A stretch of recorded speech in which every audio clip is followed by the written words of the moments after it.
If you're watching this video, chances are you have a cat who is facing a diagnosis of pancreatitis. Today I'm gonna tell you what I did when this happened to me, how I've helped my cat and many others recover, and how you too can implement simple steps to get your cat to feel better. Let's discuss.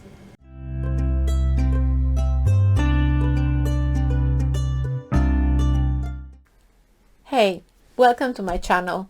If you're new here, I'm Paola Zanibelli Davis, feline care and behavior specialist, helping you and your cat use the power of natural remedies and positive training so that you can live long, happy, extraordinary lives together.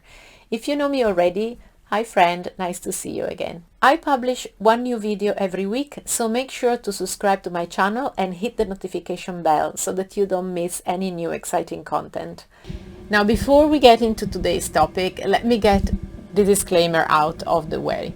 I am not a veterinarian and I cannot diagnose or treat your cat or prescribe drugs on this YouTube video. However, I am a holistic care specialist and I use safe natural remedies to help cats thrive. Any recommendations I make should be double checked with your local veterinarian who has medical data on your particular cat and can give you the go-ahead when trying something new. Now that's out of the way, I want you to know that I have created an amazing resource for you to help your cat recovering from pancreatitis. This is my very own recovery blend, tried and tested, deemed appropriate and safe on several occasions by very well-known holistic veterinarians and traditional veterinarians as well. My recovery blend is a very nutritious, supportive recipe designed to lift the well-being of your cat after a crisis, particularly when dealing with pancreatitis. If you want to give it a go, you can download it for free at www.theholisticcatspecialist.com/super recovery blend for cats. Of course, this is not a miracle cure, and if your cat is deep within a crisis, you need to provide your cat with the right prompt emergency veterinary care. This video is meant for you to be an additional resource to help you get your cat to feel better after a crisis of pancreatitis by using my recipe, which you can download for free, and the instructions that I give you in this video should help you creating the environment for you to use that recipe in the best possible way. Now, without further ado, here is what I will discuss in this video. 1. Mindset. 2. Setting everything up correctly. 3. Getting a routine in place. And 4. Tracking. By having the right mindset and setting things up correctly and getting a routine in place and also tracking progress correctly, you will be able to use this recipe in the best possible way. So let me start with a small story.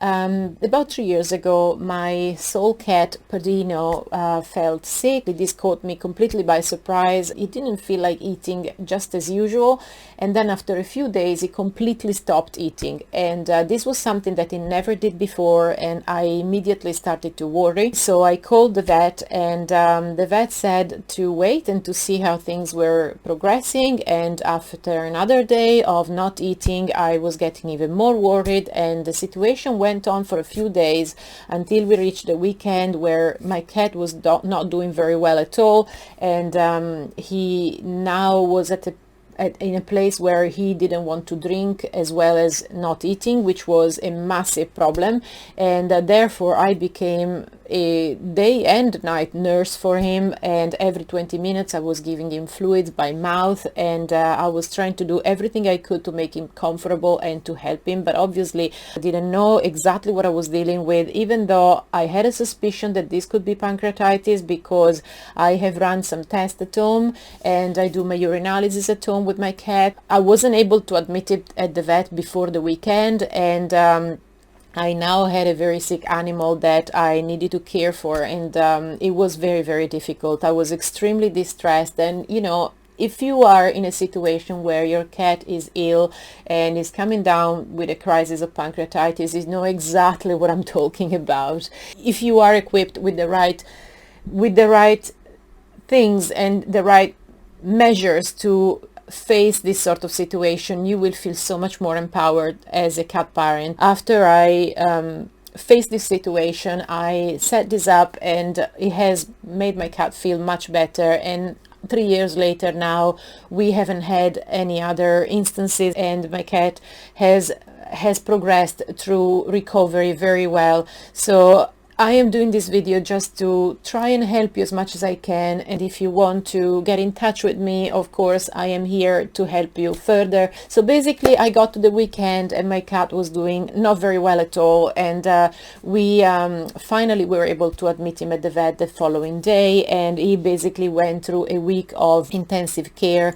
And here we don't have 24 hours veterinary care, we can only have the day care, and then in the evening it's you're meant to take your cats somewhere else, which is very far away, and it is a constant moving up and down and through different vets, and it wasn't something that I wanted to do at that stage, especially knowing that I could provide my cat with home care that was good enough to take him from one intensive treatment to the next. I basically managed to take him through that week, and at the end of the week he could basically be released from intensive care, but I was now left with a cat that didn't really feel like eating on his own. And I have seen in so many comments and in so many posts from you guys that basically you go through a crisis of pancreatitis and you get exactly to the same point where your cat is not needing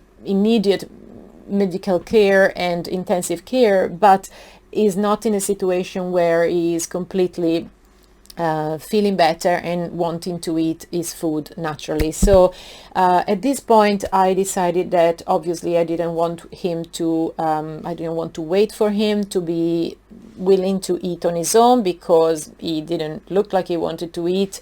He received some nutrition through intravenous fluids, etc. at the vet, but it's not the same as eating the correct amount of calories that a cat should eat, also to avoid hepatic lipidosis. So at that point, I was left with a dilemma, and they were suggesting a feeding tube, for example, and of course in some cases feeding tubes are an excellent choice, but in this case I trusted that my cat was probably able to accept syringe feeding from me, because I have a very close relationship with my cat, and I also have trained him taking supplements, etc., and which is what I teach in my Jumpstart course. So I wanted to try this way because obviously we could avoid putting him under anesthesia and also fitting a feeding tube on him, which always has its complications. I trusted that this was the right decision and I went for it. At this point, I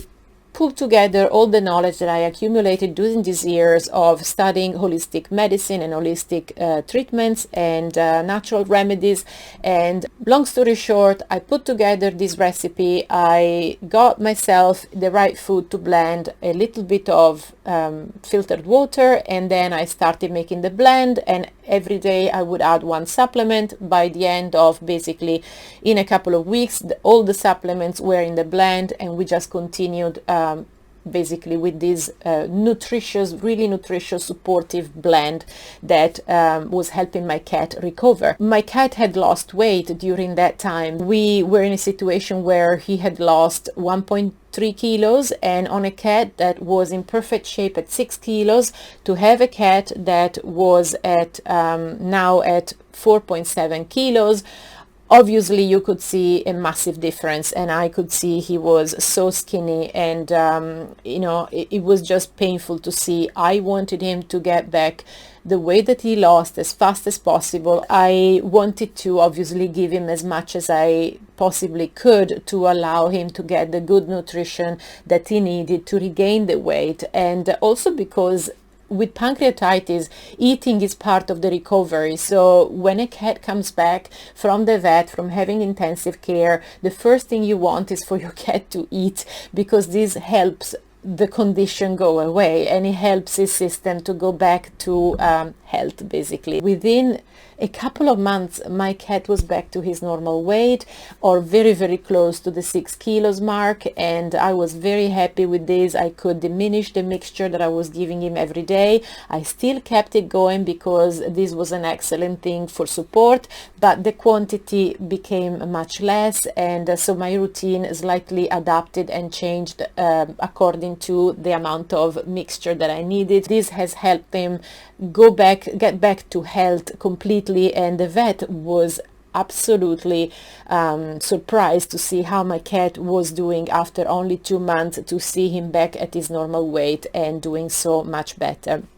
So I really want to help you. I really want this resource that I created to be free for you, to help you with this condition, because it is so hard when you have a cat that is affected by pancreatitis. It's hard for your cat and it's hard for us. The first thing I want to talk about is mindset, and mindset is very important because you need to have an open mind to approach this process properly and correctly, and in a way that gives you positive results, because in the Western world especially, we are used to use traditional medicine to treat the symptoms, and in this case you really want to get to the cause of what's happening by nourishing the body with this mixture. However, natural supplements and herbal remedies can take a little longer to work, and also every cat is different and everybody reacts slightly differently to natural supplements. However, if you are open-minded, if you are patient, and if you approach this with a can-do attitude and a positive attitude, and if you mix this with the right amount of determination, because you will have some difficulties going through this process, and you will have some times when you will feel defeated and discouraged, and if you put this positive attitude together with the right amount of determination that this is the right thing to do, you will see that this will really help you. So the second thing we want to address is setting everything up. This is important because gathering all the ingredients beforehand and having a plan that is also easy to tackle and easy to use makes the process so much easier. So this is what I teach in my course in the Jumpstart, where I teach cat parents to monitor their cat's health at home, and also to syringe feed their cats and give supplements to their cats in a way that is not traumatic for anybody. So I basically advise you to get all these things in place in advance so that you're ready to go when it's time to syringe feed. So basically you want to gather all the supplements that I give you in my recipe, and then you want to get yourself the best canned food that you can afford, that is easy to blend, a good blender, a little bit of filtered water, and then one by one you will make the mixture every time, adding an extra supplement, and basically by a couple of weeks later you will have the full mixture ready with all the supplements and the full potential of nourishing your cat's system. And then you want to have the equipment that you need to use prepared in advance as well. So you want to have a feeding syringe that is of good quality. You want to have a few little jars or a few little containers where you will store the mixture for a couple of days, because you can make the mixtures obviously every time you want, but I find that I usually bought a 200 grams little can of food, and that was enough to keep the mixture for a couple of days where the mixture is still fresh, and it's not too much. The mixture doesn't go bad, but it's not too small, so the blender can actually handle it, because you need enough food for the blender to obviously do its job. The third thing that we wanted to talk about in this course is getting a routine in place. Now this is important because because of two things. One is that your cat will get used to a routine, so the more you can spread those feedings in through the day, the better, because you can use small feedings rather than bigger feedings, which are easier for the stomach to handle. It's also done quicker, so your cat will get used to a rhythm where it gets fed every few hours, and this will also help the pancreas getting back to normal. But also it helps you, because we don't want a care protocol to become a burden on your schedule, because you eventually will resent it or you won't be able to keep up with it. So you want to be in a condition where you get a routine in place so that you can provide those feedings on a regular basis, and you can fit them easily into your lifestyle. And the last thing, the fourth thing we wanted to talk about is tracking. So tracking is important because if you don't measure, you are guessing. You want to be in a condition after a while to actually see how much weight your cat is gaining. You also want to make sure that if there are events happening through this process, you make note that, you know, this has happened on that day, or that has happened on the other day at that time, etc., because you want to remember. And if you don't write these things down, it's very easy to forget and to sort of get confused. I have used this on several clients after having many vets checking the recipe and checking for safety and checking that all the ingredients were safe and well tolerated by most cats. And of course, I always recommend my clients to double check with their own vet, because their own vets will have their data on their own particular cat. Tracking is so important, I was saying, because you want to both make sure that you track these events and also make sure that you track the progress of your cat in a way that you don't forget. But also you want to really be able to give yourself a pat on the back, because at some point when you get discouraged and when you get to a point where, you know, your cat maybe is not doing super well in your eyes, but then you will look at that data and you will see that actually the weight has increased, or, you know, your cat has actually been doing well, and, you know, etc. You will see the data speaking. And if not, you know, if things are not going well, again, it will give you a way that is very practical for you to be able to then speak to your vet with data in your hands. So tracking is super important. There you go. 4 simple steps on how to put this protocol in place for the long-term support of your cat affected by pancreatitis. Don't forget to download your recipe at www.theholisticcatsspecialist.com/super-recovery-blend-for-cats, and tell me how you're doing. And I would love to hear from you. What is your take on providing home care for your cat? And would you feel empowered to be able to help your cat to feel better by learning how to use natural remedies? Are you new to holistic medicine, or is this something that you have tried before? So leave a comment below, and I really hope this video can help you get your cat to recover from pancreatitis, because I have been there and I know how hard it can be. If this video was helpful, I'd love it if you click the thumbs up and subscribe to my channel. Also, let me know if you have particular topics that you would like me to discuss, and I will try and answer all your comments, particularly on the day when these videos get published. So this is all I have for you today. Thank you for watching and or listening if you are consuming this content through my podcast. See you next time, and until then, love your cats as much as you can.